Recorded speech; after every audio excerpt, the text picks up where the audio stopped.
Kita bahas ya.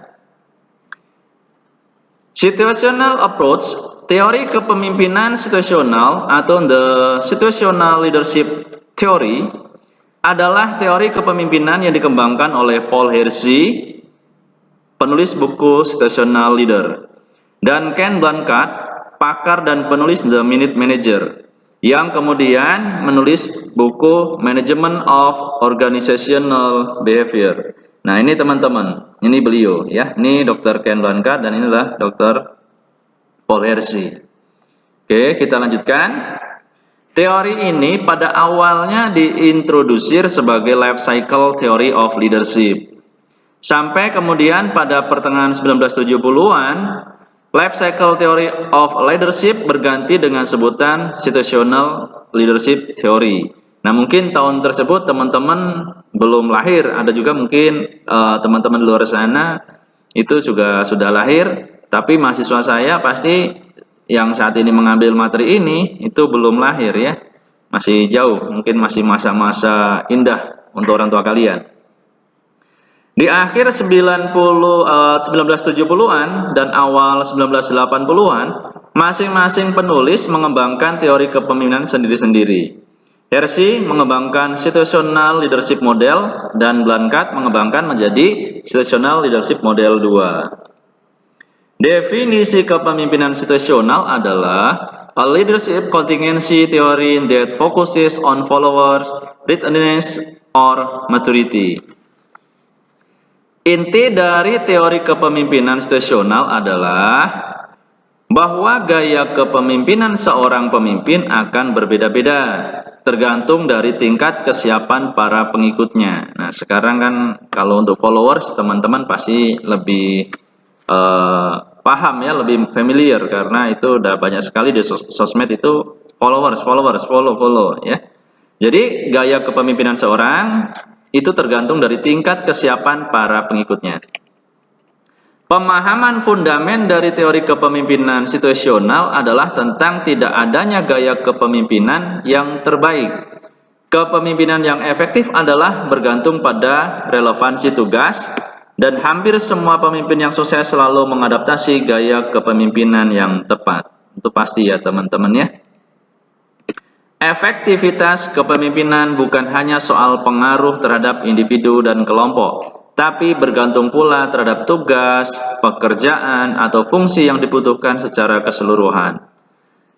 Jadi pendekatan kepemimpinan situasional fokus pada fenomena kepemimpinan di dalam suatu situasi yang unik ya. Jadi teman-teman tadi pengertian situational approach ya. Jadi teman-teman harusnya sudah bisa menjelaskan apa itu yang dimaksud dengan situational approach. Nah, tingkat kesiapan pengikut atau follower readiness itu ada high, moderate, dan low. High misalnya kita kasih kodenya R4 ya, R4, very capable and confident, sangat cakap dan meyakinkan teman-teman ya. Terus moderate itu capable but unwilling, mampu tapi tidak mau. Nah, kan ada juga yang seperti itu ya teman-teman ya. Tingkat kesiapan pengikut itu sebenarnya dia mampu tapi dia nggak mau ya. Unable but willing, tidak bisa tapi mau. Ada juga yang dia tidak bisa tapi dia punya keinginan atau mau ya.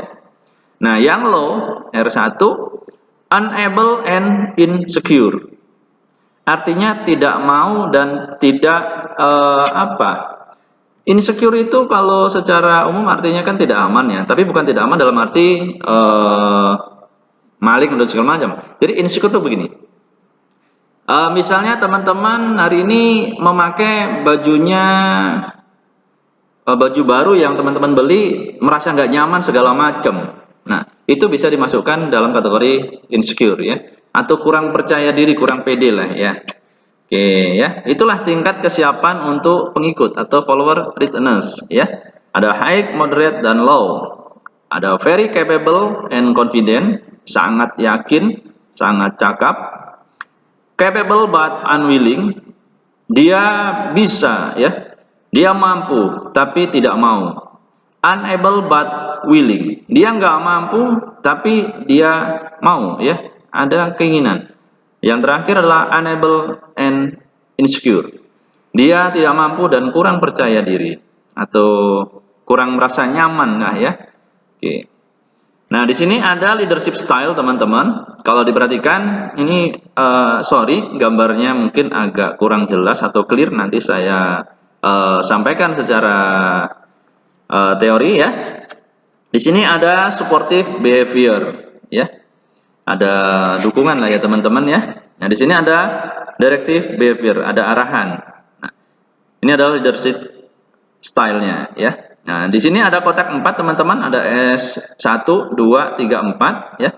Nah, di sini ada delegating, ya. Delegate itu delegasian, pemberian wewenang dan lain sebagainya. Kalau dalam fase ini itu adalah low supportive dan low directive, ya.